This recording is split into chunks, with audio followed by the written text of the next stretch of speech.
Hello, नमस्कार। कैसे हैं आप सब?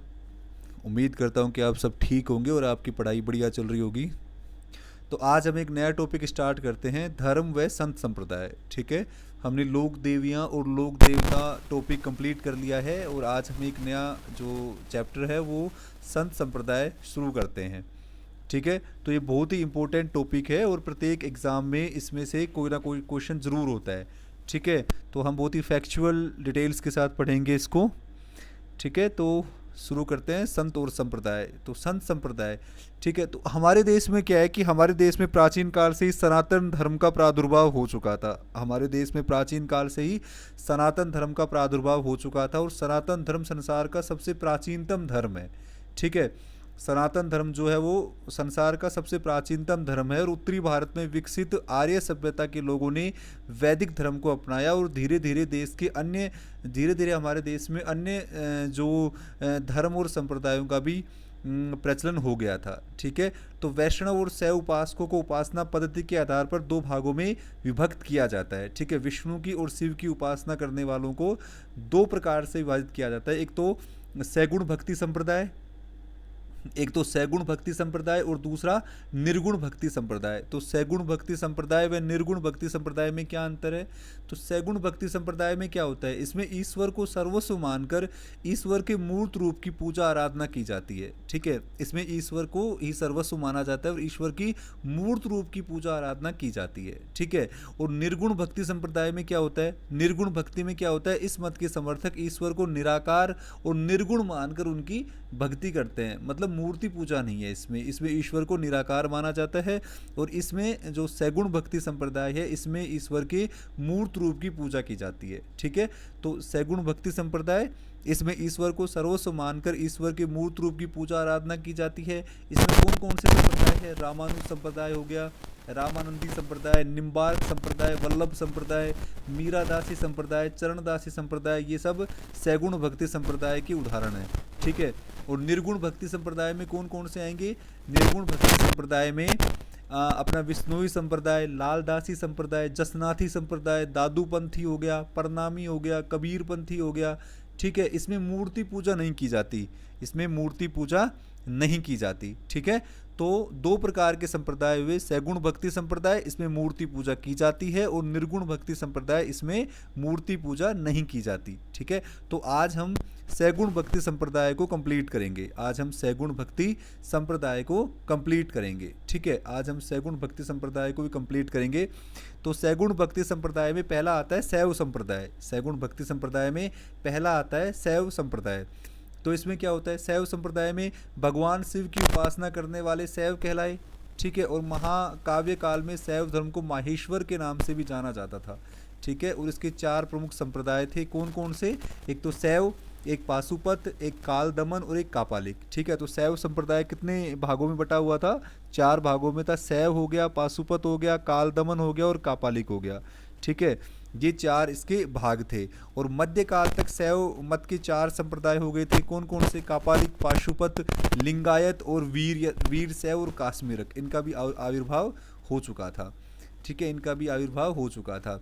अब हम एक एक करके पढ़ेंगे। कापालिक संप्रदाय में क्या था? तो कापालिक संप्रदाय, इसमें भैरव को शिव का अवतार मानकर पूजा की जाती है। कापालिक संप्रदाय में भैरव को शिव का अवतार मानकर पूजा की जाती है। और इस संप्रदाय के साधु तांत्रिक और शमशानवासी होते हैं, मतलब अघोरी तांत्रिक होते हैं। वे अपने शरीर पर भस्म लपेटते हैं। ठीक है, तो कापालिक संप्रदाय क्या था? कापालिक संप्रदाय में भैरव को शिव का अवतार मानकर पूजा की जाती है। और इस संप्रदाय के जो साधु होते हैं, वो तांत्रिक होते हैं, वो शमशानवासी होते हैं, मतलब अघोरी तांत्रिक होते हैं। ठीक है, वे अपने शरीर पर भस्म लपेटते हैं।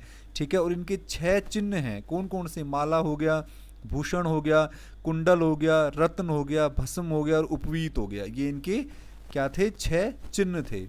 ये इनके 6 चिन्ह हैं। ठीक है, इनके 6 चिन्ह हैं: माला, भूषण, कुंडल, रत्न, भस्म और उपवीत। ठीक है, तो कापालिक संप्रदाय में क्या था? कापालिक संप्रदाय में भैरव को शिव का अवतार मानकर इनकी पूजा की जाती है। अघोरी तांत्रिक होते हैं और इनके 6 चिन्ह होते हैं और ये अपने शरीर पर भस्म लपेटते हैं। ठीक है, अब इसके बाद में है पाशुपत संप्रदाय। तो आपको ये ध्यान रखना है कि पाशुपत संप्रदाय का प्रवर्तक कौन था, दंडधारी लकुलीस। ठीक है, तो दंडधारी लकुलीस को पाशुपत संप्रदाय का प्रवर्तक माना जाता है। और इस मत के लकुलीस को शिव का 28वां और अंतिम अवतार माना गया है। ठीक है, सॉरी ये 20 नहीं 28 है, तो शिव का 28वां व अंतिम अवतार माना गया है। ठीक है, तो जो मेवाड़ के हारित ऋषि थे, जिनके आशीर्वाद से बापा रावल ने मेवाड़ की स्थापना की थी, है ना, तो मेवाड़ के जो हारित ऋषि थे वो भी लकुलीस संप्रदाय के थे। मेवाड़ के हारित ऋषि भी लकुलीस संप्रदाय के थे। तो बापा रावल द्वारा निर्मित मेवाड़ के प्रमुख आराध्य देव एकलिंग जी का शिव मंदिर लकुलीस संप्रदाय का प्रमुख मंदिर है। और डॉक्टर BR भंडारकर को हर्ष पर्वत सीकर पर प्राप्त शिलालेख 975 ईस्वी में इस संप्रदाय के गुरु विश्व रूप का भी उल्लेख मिलता है। ठीक है, तो पाशुपत संप्रदाय के मतलब कहाँ कहाँ हैं, तो एक तो क्या हो गया, अपने मेवाड़ के जो हारित ऋषि थे वे लकुलीस संप्रदाय के थे। ठीक है, जो पापा रावल ने मेवाड़ में निर्मित किया था अपने आराध्य देव एकलिंग जी का जो मंदिर है वो भी पाशुपत संप्रदाय का है। एक सुंडा माता मंदिर है, उसमें भगवान की जो शिव की मूर्ति है वो भी किसकी है, लकुलीस संप्रदाय की है, वो भी लकुलीस संप्रदाय की है। और डॉक्टर DR भंडारकर को हर्ष पर्वत जो सीकर में है उस पर एक शिलालेख प्राप्त हुआ था, तो इस संप्रदाय के गुरु विश्व रूप का उसमें उल्लेख मिलता है। तो पाशुपत संप्रदाय के गुरु विश्व रूप का उल्लेख मिलता है। अब तीसरा है लिंगायत संप्रदाय। तो लिंगायत संप्रदाय में क्या है, जो ये लिंगायत संप्रदाय कहाँ पे पनपा, ये कर्नाटक में पनपा था, ये कर्नाटक में पनपा था। ठीक है, इसके बाद में काश्मीरक संप्रदाय, तो ये कश्मीर में हुआ था। ठीक है, जो काश्मीर संप्रदाय है वो कश्मीर में प्रतिष्ठित हुआ था। मेवाड़ में शिव के लकुलीस संप्रदाय और मारवाड़ में नाथ संप्रदाय का प्रादुर्भाव था। ठीक है, ये अपन जानते हैं कि मारवाड़ जो जोधपुर है उसमें नाथ संप्रदाय का बहुत ज़्यादा प्रभाव था और मेवाड़ में लकुलीस संप्रदाय का बहुत ज़्यादा प्रभाव था, क्योंकि जो मेवाड़ के हारित ऋषि थे लकुलीस संप्रदाय से थे। और जो ये माननाथी पंथ है, ये जो नाथ संप्रदाय है मारवाड़ का, ये जोधपुर में था। ठीक है, ये जोधपुर में था। तो इसके बाद में नाथ संप्रदाय, तो नाथ संप्रदाय का प्रवर्तक किसने किया था, नाथ मुनि ने किया था। ठीक है, तो नाथ संप्रदाय का प्रवर्तक कौन माना जाता है, नाथ मुनि को माना जाता है। किसको, नाथ मुनि को माना जाता है। ठीक है, तो नाथ संप्रदाय में कौन कौन थे, जैसे मत्स्येंद्र नाथ का नाम सुना होगा आपने, गोपीचंद का नाम सुना होगा, भर्तृ, गोरखनाथ आदि ने इस पंथ के साधु थे, जिन्हें की आज भी मतलब राजस्थान में गाथाएं गाई जाती है। ठीक है, और गोरखनाथ ने नाथ पंथ को बहुत अधिक प्रसिद्ध किया था। ठीक है, तो सबसे ज़्यादा प्रसिद्धि किसने की थी, नाथ पंथ की गोरखनाथ ने इनको प्रसिद्ध किया था। और नाथ संप्रदाय का महत्वपूर्ण केंद्र था जोधपुर। नाथ संप्रदाय का महत्वपूर्ण केंद्र क्या था, जोधपुर था। ठीक है, जोधपुर था। राठौड़ शासक मानसिंह नाथ मत के गुरु आयस देव के अनुयायी थे। ठीक है, तो जो अपने राठौड़ जोधपुर के जो राजा थे मानसिंह, वो गुरु आयस देवनाथ के अनुयायी हो गए थे। ठीक है, और राजस्थान में नाथ पंथ की 2 शाखाएं हैं। राजस्थान में नाथ पंथ की 2 शाखाएं हैं, कौन कौन सी हैं, एक तो वैराग पंथ है और दूसरी है माननाथी पंथ। तो वैराग पंथ का जो मुख्य केंद्र है वो कहाँ पर है, राताडूंगा पुष्कर में है। ठीक है, और इसके प्रचारक कौन थे, भर्तृ थे। इसके प्रचारक कौन थे, भर्तृ थे। ठीक है, इसके प्रचारक कौन थे, भर्तृ थे। ठीक है, तो वैराग पंथ का मुख्य केंद्र कहाँ पे, राताडूंगा पुष्कर में है और इसके प्रचारक कौन थे, भर्तृ थे। और माननाथी पंथ का मुख्य केंद्र कहाँ है, जोधपुर का महामंदिर। जोधपुर का महामंदिर कहाँ है, जोधपुर में, जो माननाथी पंथ का मुख्य केंद्र था। ठीक है, मुख्य केंद्र था। और जोधपुर के जो राजा थे मानसिंह, नाथ पंथ को आश्रय दिया था। और जो नाथपंथी साधु हैं वो भगवा वस्त्र और ऊंची काली टोपी पहनते हैं और कान छिदवाते हैं। ठीक है, कान छिदवाते हैं। ठीक है, जालोर में भी नाथपंथ साधु जलंधर नाथ के मंदिर का निर्माण करवाया था।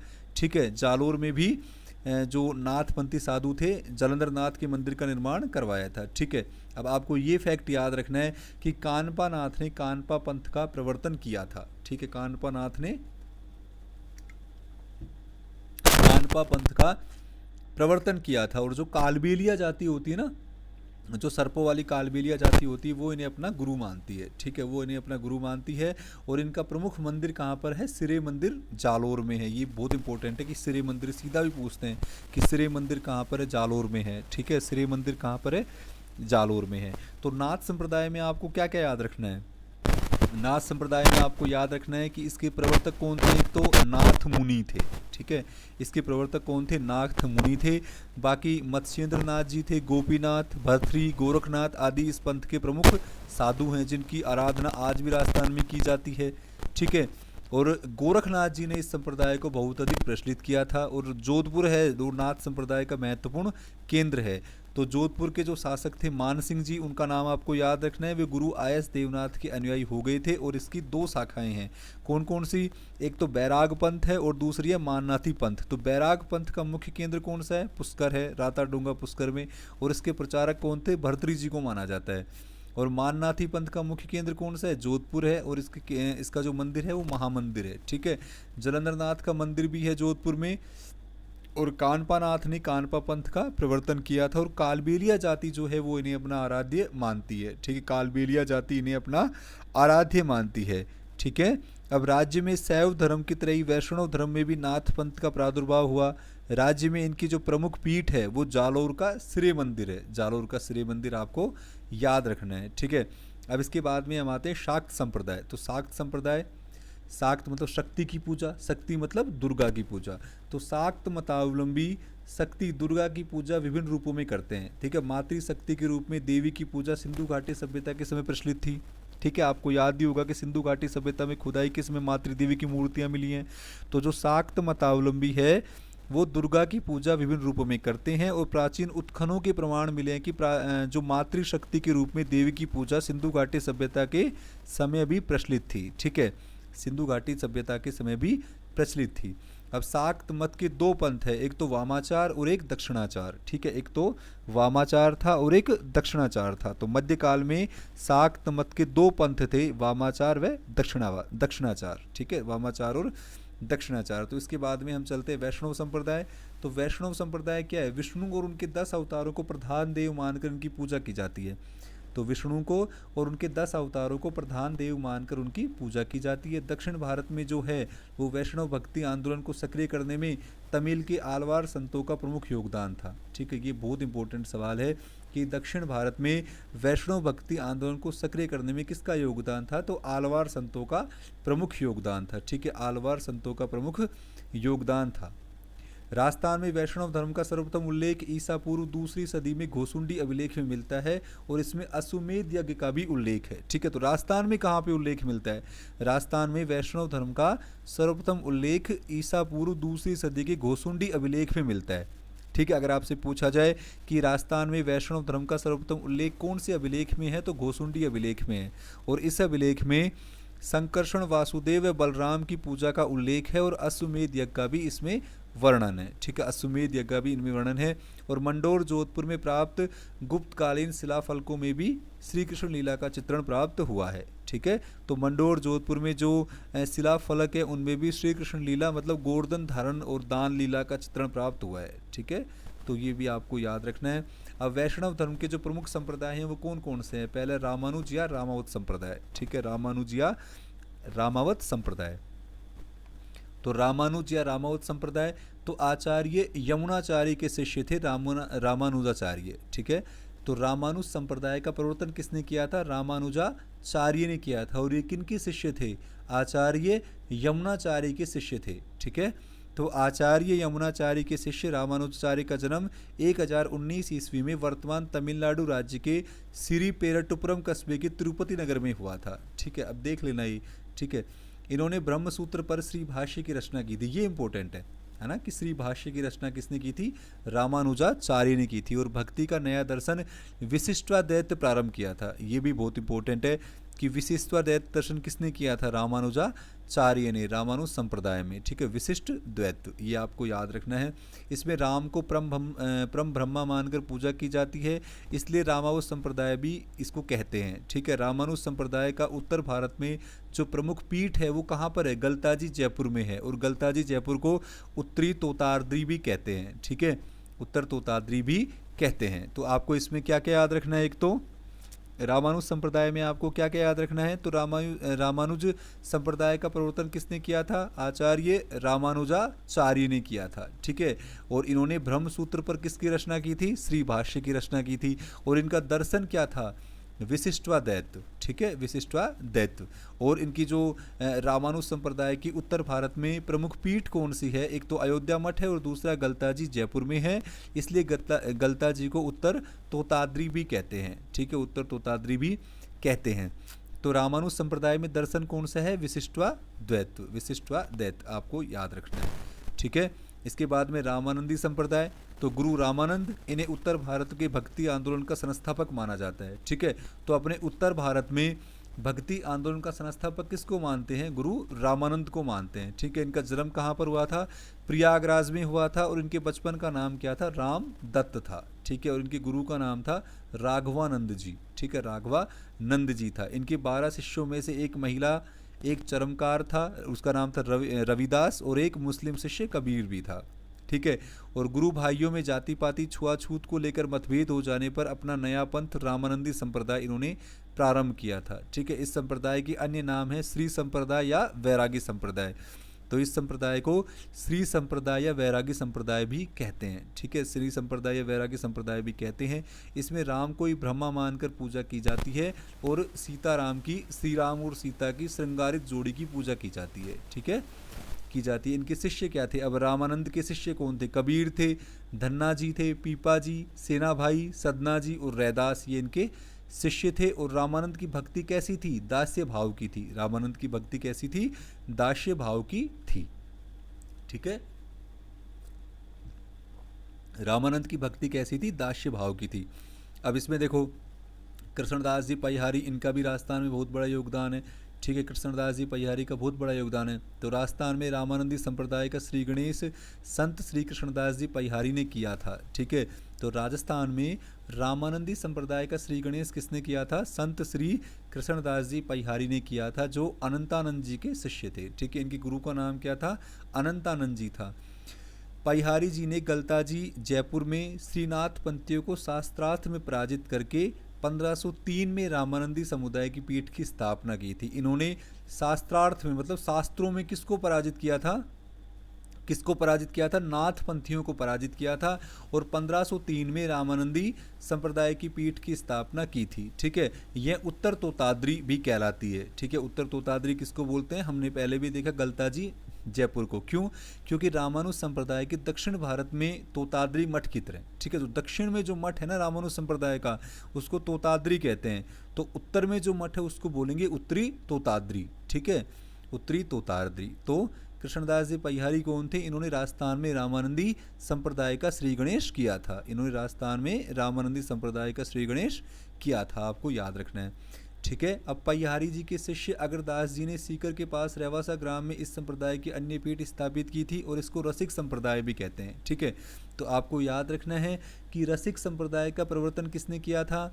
अग्रदास जी ने किया था, ठीक है। अग्रदास जी ने रसिक संप्रदाय का प्रवर्तन किया था। तो परिहारी जी के शिष्य अग्रदास जी ने सीकर के पास रेवासा ग्राम में इस संप्रदाय की अन्य पीठ स्थापित की थी, और इनके मठ को रसिक संप्रदाय भी कहते हैं। तो रसिक संप्रदाय का प्रवर्तन किसने किया था? अग्रदास जी ने। अग्रदास जी की ध्यान मंजरी इस संप्रदाय का प्रमुख ग्रंथ है, ठीक है। कुंडलिया व श्रृंगार रस सागर इनके अन्य ग्रंथ भी है, ठीक है। तो ध्यान मंजरी कौन से संप्रदाय का प्रमुख ग्रंथ है? रसिक संप्रदाय का है। और किसका है? अग्रदास जी का, ठीक है, अग्रदास जी का है। जयपुर नरेश सवाई जयसिंह ने रामानंद संप्रदाय की इस शाखा को भी आश्रय दिया था। रामानंद संप्रदाय के कुछ साधु निहंग नागा साधु भी होते हैं, जो अखाड़े में रहकर शास्त्र विद्या का ज्ञान प्राप्त करते हैं, ठीक है। अब जयपुर महाराजा सवाई जयसिंह इनसे प्रभावित होकर इनको जयपुर ले आए थे, और इनके लिए लश्करी पीठ नाम से विख्यात एक आश्रय स्थल बनाया था, ठीक है। तो लश्करी पीठ, अब पहले तो आपको याद रखना है कि लश्करी पीठ कहाँ पर है? जयपुर में है। बनाया किसने था? महाराजा सवाई जयसिंह ने बनाया था। और किन के लिए बनाया था? नागा साधुओं के लिए बनाया था, ठीक है। तो रामानंदी संप्रदाय में जो कुछ निहंग साधु थे, जिनको नागा साधु भी कहते हैं, वे अखाड़ों में रहकर ही शास्त्र विद्या का ज्ञान प्राप्त करते थे, ठीक है। जयपुर के महाराजा सवाई जयसिंह इनसे प्रभावित होकर इनको अपने साथ जयपुर ले आए, और इनके लिए एक आश्रय स्थल बना दिया, जो लश्करी पीठ के नाम से विख्यात हुआ, जो लश्करी पीठ के नाम से विख्यात हुआ, ठीक है। अब सबसे इंपॉर्टेंट है निम्बार्क संप्रदाय। इसमें 2-3 क्वेश्चन बनते हैं, वो आपको याद रखने हैं। तो निम्बार्क संप्रदाय, एक तो आचार्य निम्बार्क द्वारा प्रवर्तित यह संप्रदाय हंस संप्रदाय के नाम से भी जाना जाता है, ठीक है। तो निम्बार्क संप्रदाय को हंस संप्रदाय भी कहते हैं, और इसका प्रवर्तन किसने किया था? आचार्य निम्बार्क ने किया था। ठीक है, तो निम्बार्क का जन्म 12वीं सदी में तैलंग ब्राह्मण परिवार में हुआ था। ठीक है, तैलंग ब्राह्मण परिवार में हुआ था। इन्होंने वेदांत पारिजात सौरभ नामक भाष्य लिखकर वैष्णव भक्ति के द्वैत्वाद्वैत्व या भेदाभेद दर्शन प्रारंभ किया था। तो निम्बार्क संप्रदाय का दर्शन कौन सा है? द्वैत्वाद्वैत या भेदाभेद। ठीक है, और इस संप्रदाय में राधा को श्री कृष्ण की परिणीता माना जाता है और युगल स्वरूप की मधुर सेवा की जाती है। ठीक है, युगल स्वरूप मतलब उसमें श्री कृष्ण और राधा की पूजा की जाती है। ठीक है, अब इनके शिष्य जो थे परशुराम जी उन्होंने इस संप्रदाय की पीठ सलेमाबाद किशनगढ़ अजमेर में स्थापित की थी, जो आज भी निम्बार्क संप्रदाय की प्रमुख पीठ है। ठीक है, तो अगर आपसे प्रश्न पूछें कि निम्बार्क संप्रदाय की प्रमुख पीठ कौन सी है, तो सलेमाबाद है। ये कहाँ पर है? किशनगढ़ अजमेर में है। और इसकी स्थापना किसने की थी? आचार्य परशुराम जी ने की थी। इसकी स्थापना किसने की थी? आचार्य परशुराम जी ने की थी। ठीक है, आचार्य परशुराम जी ने की थी। निम्बार्क संप्रदाय में संत हरिदास जी ने कृष्ण भक्ति में सभी संप्रदाय का प्रवर्तन किया था। ठीक है, कृष्ण भक्ति को समर्पित है ये। तो आपको निम्बार्क संप्रदाय में क्या याद रखना है? एक तो इसका प्रवर्तन किसने किया था? आचार्य निम्बार्क ने किया था। ठीक है, इस दर्शन को हंस संप्रदाय भी कहते हैं। ठीक है, इसका दर्शन कौन सा है? ये सबसे इंपॉर्टेंट है। इसका दर्शन कौन सा है? द्वैत्वाद्वैत या भेदाभेद इनका दर्शन है। और श्री कृष्ण राधा को परिणीता मानकर एक दूसरे की पूजा की जाती है। और इसकी प्रमुख पीठ कहाँ पर है? सलेमाबाद किशनगढ़ अजमेर में है। और इसकी स्थापना आचार्य परशुराम जी ने की थी। इसकी स्थापना आचार्य परशुराम जी ने की थी। ठीक है, अब वल्लभ संप्रदाय, तो वल्लभ संप्रदाय क्या है? वल्लभ संप्रदाय या पुष्टि मार्गी बोलते हैं, तो इसके प्रवर्तक कौन है? वल्लभाचार्य जी हैं। ठीक है, तो ये भी कृष्ण भक्ति को समर्पित है। इसकी स्थापना किसने की थी? वल्लभाचार्य जी ने की थी 16वीं सदी के प्रारंभ में। ठीक है, 16वीं सदी के प्रारंभ में वल्लभाचार्य ने अणुभाष्य लिखकर शुद्धाद्वैत दर्शन का प्रतिपादन किया था। ठीक है, तो वल्लभ संप्रदाय का दर्शन कौन सा है? शुद्धाद्वैत्व है। इसका अर्थ होता है भगवान की कृपा। ठीक है, अब ये भी है एक इम्पोर्टेंट फैक्ट कि वल्लभाचार्य के पुत्र विट्ठल नाथ ने अष्टछाप कवि मंडली का संगठन किया था। तो अष्टछाप कवि मंडली का संगठन किसने किया था? विट्ठल दास जी ने किया था। ठीक है, विट्ठल दास जी ने किया था। तो देखो, हम देखते हैं वल्लभ संप्रदाय। तो वल्लभ संप्रदाय क्या था? वल्लभ संप्रदाय का प्रवर्तक कौन था? वल्लभाचार्य जी थे। ये कृष्ण भक्ति के इस मठ का प्रवर्तन किसने किया था? वल्लभाचार्य जी ने 16वीं सदी में किया था। वल्लभाचार्य ने अणुभाष्य लिखकर शुद्धाद्वैत दर्शन का प्रतिपादन किया था। तो दर्शन कौन सा है? शुद्धाद्वैत। दर्शन कौन सा है? शुद्धाद्वैत। ठीक है, और अष्टछाप जो कवि मंडली का संगठन किसने किया था? विट्ठल दास जी ने किया था। विट्ठल दास जी कौन थे? विट्ठल दास जी कौन थे? देखो, जब मुगल काल में औरंगजेब ने हिंदू मंदिरों को तोड़ने का आदेश दिया था, जब औरंगजेब ने 1669 में एक आदेश द्वारा हिंदू मंदिरों को तोड़े जाने के डर से विट्ठल नाथ जी अपने वंशजों गोस्वामी दामोदर जी और गोविंद जी, ठीक है, इनके साथ में श्रीनाथ जी की प्रतिमा लेकर 30 सितंबर 1669 को राजस्थान आ गए थे। ठीक है, जब औरंगजेब ने 1669 में हिंदू मंदिरों को तोड़ने का आदेश जारी किया था, तो विट्ठल नाथ जी अपने वंशजों गोस्वामी दामोदर जी और गोविंद जी, ठीक है, ठीक वंशजों द्वारा गोवर्धन गिरिराज जी से श्रीनाथ जी की प्रतिमा लेकर 1669 में राजस्थान आ गए थे। और 1671 में मेवाड़ महाराणा राज सिंह 1671 में मेवाड़ महाराणा राज सिंह की अनुमति से बनास नदी के तट पर बसे सिहाड़ गांव नाथ द्वारा में स्थापित की थी। तो श्रीनाथ जी की मूर्ति आज भी श्रीनाथ द्वारा कहाँ पे? नाथ द्वारा में ही है श्रीनाथ जी का मंदिर, है ना। तो 1671 में मेवाड़ महाराणा राज सिंह की अनुमति से बनास नदी के तट पर बसे सिहाड़ गांव नाथ द्वारा में ये मूर्ति स्थापित कर दी थी। तभी से नाथ द्वारा वल्लभ संप्रदाय की प्रमुख पीठ है। ठीक है, तभी से नाथ द्वारा वल्लभ संप्रदाय की प्रमुख पीठ है। तो विट्ठल दास जी ने क्या किया था भाई? जब 1669 में औरंगजेब ने हिंदू मंदिरों को तोड़ने का आदेश दिया था, तो विट्ठल नाथ जी श्रीनाथ जी की प्रतिमा को 1669 में राजस्थान ले आए थे। और मेवाड़ महाराणा राज सिंह की अनुमति से 1671 में इन्होंने इस मूर्ति को बनास नदी के तट पर सिहाड़ गांव नाथ द्वारा में स्थापित कर दी थी। ठीक है,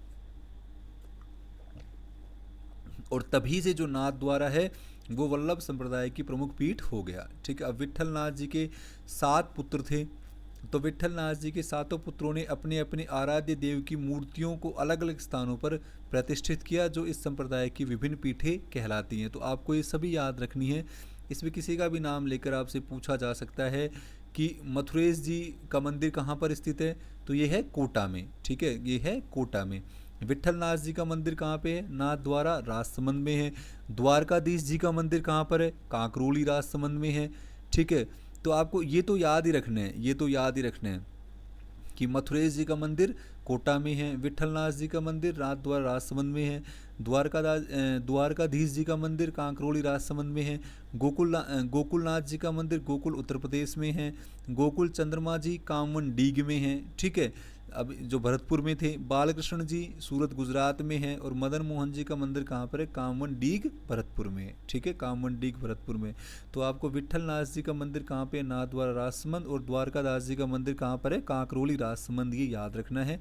बाकी आपको ये सातों नाम याद रखने हैं। ठीक है, अब जो किशनगढ़ के शासक थे सावंत सिंह जी, इस संप्रदाय के भक्त बन गए और अपना संपूर्ण राजपाट छोड़कर वृंदावन चले गए, और अपना नाम इन्होंने क्या रख लिया, नागरी दास रख लिया। मतलब वो इस संप्रदाय के इतने भक्त हो गए कि वो अपना सब राजपाट छोड़कर वृंदावन चले गए, कृष्ण भक्ति में लीन हो गए, और अपना नाम क्या रख लिया, नागरी दास रख लिया। ठीक है, नागरी दास रख लिया।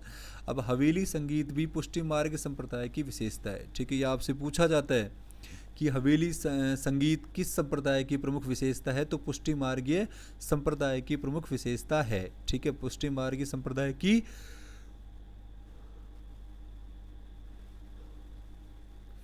पुष्टि मार्गीय संप्रदाय की प्रमुख विशेषता है।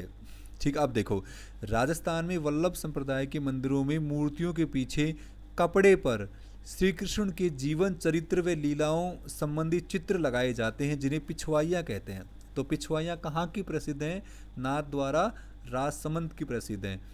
पिछवाइयाँ कहाँ की प्रसिद्ध है, नाथ द्वारा राजसमंद की। पिछवाइयों में होता क्या है, तो इनमें क्या होता है, जो मंदिरों में मूर्तियों के पीछे बड़े बड़े पर्दे लगाए जाते हैं, और उन पर्दों पर श्री कृष्ण की जीवन चरित्र और लीलाओं संबंधी जो चित्र हैं वो उकेरे जाते हैं, उन्हें पिछवाइयाँ कहते हैं। और पिछवाइयाँ कहाँ की प्रसिद्ध हैं, पिछवाइयाँ कहाँ की प्रसिद्ध हैं, नाथ द्वारा राजसमंद की प्रसिद्ध है। ठीक है, अब हम पढ़ेंगे ब्रह्मा और गौड़ीय संप्रदाय। ठीक है, तो ब्रह्मा और गौड़ीय संप्रदाय का प्रवर्तक किसने किया था, स्वामी मध्वाचार्य ने। तो सबसे पहले तो हमें सभी धर्म का प्रवर्तक जो किया था ना, उनके नाम याद रखने हैं। तो ब्रह्मा और गौड़ीय संप्रदाय का प्रवर्तन किसने किया था, स्वामी मध्वाचार्य ने। ठीक है, तो स्वामी मध्वाचार्य द्वारा प्रवर्तित तथा गौड़ स्वामी द्वारा प्रचारित किए जाने के कारण इसको गौड़ीय संप्रदाय भी कहते हैं। ठीक है, इसका प्रचार प्रसार किया था किसने, गौड़ स्वामी ने, इसलिए यह गौड़ संप्रदाय भी कहलाया। ठीक है, मध्वाचार्य ने पूर्ण प्रज्ञ भास की रचना कर द्वैतवाद नामक दर्शन प्रतिपादित किया था। तो गौड़ीय संप्रदाय का दर्शन कौन सा है, द्वैतवाद है। ठीक है, और ये जयपुर में है भाई। ब्रह्मा और गौड़ीय संप्रदाय कहाँ पर था, जयपुर में था, जयपुर में है। तो आमेर के राजा मानसिंह प्रथम ने 1593 में वृंदावन में गोविंद देव जी के मंदिर का निर्माण करवाया था, और सवाई जयसिंह ने राधा गोविंद जी के मंदिर का भी निर्माण करवाया था। ठीक है, और जयपुर के शासक श्री गोविंद जी को जयपुर का असली राजा मानते हैं, और स्वयं उनका दीवान मानकर राज्य का कार्य संचालित करते हैं। और एक गौड़ीय संप्रदाय की एक शाखा और है, उसको बोलते हैं सहज पंथ। उसको क्या बोलते हैं, सहज पंथ बोलते हैं। ठीक है, तो ये हमने आज सैगुण भक्ति संप्रदाय देख लिया है। ठीक है, सैगुण भक्ति संप्रदाय हाँ थोड़ा सा टिपिकल है, बट आपको ये फैक्ट ज़रूर याद रखने जो मैंने इस PDF में लिखे हैं, आपका काम बन जाएगा इससे। ठीक है, आपका काम इससे बन जाएगा। और आपको दर्शन जरूर याद रखने हैं, है ना, दर्शन आपको जरूर याद रखने हैं। ठीक है, तो आपको दर्शन जरूर याद रखने हैं। हमने देखा कि ब्रह्मा और गौड़ीय संप्रदाय का प्रवर्तक स्वामी मध्वाचार्य ने, और इसका दर्शन कौन सा है, द्वैतवाद है। ठीक है, वल्लभ संप्रदाय, ठीक है, तो वल्लभ संप्रदाय का प्रवर्तक किसने किया था, वल्लभाचार्य ने, और दर्शन कौन सा है, स्वद्वाद्वैत्व है। ठीक है, और निम्बार्क संप्रदाय, तो निम्बार्क संप्रदाय का प्रवर्तन किसने किया था, आचार्य निम्बार्क ने, और इनका दर्शन कौन सा है, द्वैत्वाद्वैत या फिर भेदा भेद। ठीक है, रामानुज संप्रदाय, तो इसका रामानुजाचार्य ने किया था, और इनका दर्शन कौन सा है, विशिष्टाद्वैत। ठीक है, तो आपको जो ये संप्रदाय है इनके दर्शन का नाम याद रखना है, ये मैक्सिमम एग्जाम में पूछा जाता है। ठीक है, तो गौड़ीय संप्रदाय का है द्वैतवाद, वल्लभ संप्रदाय का है शुद्धाद्वैत्व, निम्बार्क संप्रदाय का है द्वैत्वाद्वैत्व, और रामानुज संप्रदाय का है विशिष्टाद्वैत्व। ठीक है, चलो इसी के साथ हमने आज सैगुण भक्ति संप्रदाय ख़त्म कर लिया है, और कल हम जो नेक्स्ट क्लास है उसमें निर्गुण भक्ति संप्रदाय देखेंगे। ठीक है, उसमें हम निर्गुण भक्ति संप्रदाय देखेंगे। ठीक है, तो आपको याद रखना है, पढ़ते रहना है। ठीक है, चलो जय हिंद, जय भारत। आज की क्लास यहीं ख़त्म करते हैं। अगर आपको पसंद आए तो आप लाइक एंड सब्सक्राइब कीजिए। ठीक है, गुड नाइट, स्वीट ड्रीम्स।